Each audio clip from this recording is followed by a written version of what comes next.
Magandang araw sa inyo mga kaibigan. Itong ating almusalita sa araw na ito. Ang ebanghelyo natin ay Luke 1:39 to 56.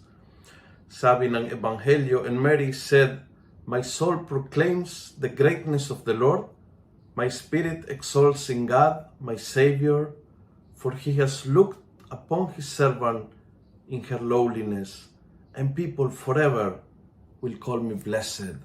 Ito po isang katotohanan na mula sa bibig ng ating mahal na ina. Forever, she will be called blessed.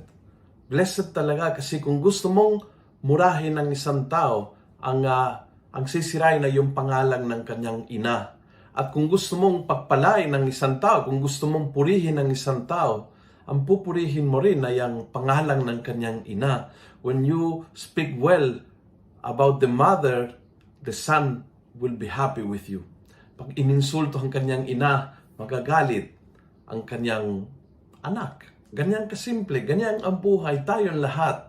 Kapag inaatake ang ating nanay, kumukulong dugo natin, pero kapag pinupuri, ginagalang, tinatrato na maayos ang ating ina, tayo ay natutuwa, tayo ay nagagalak, tayo ay nagpapasalamat.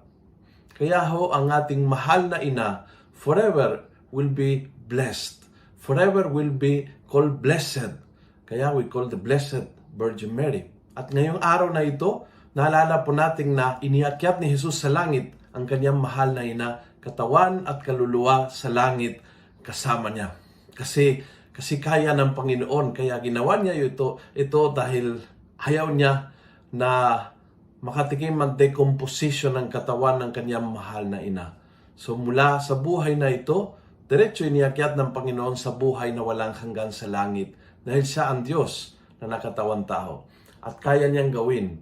Kaya ginawa sa kanyang mahal na ina. Dahil mapalat forever, blessed forever.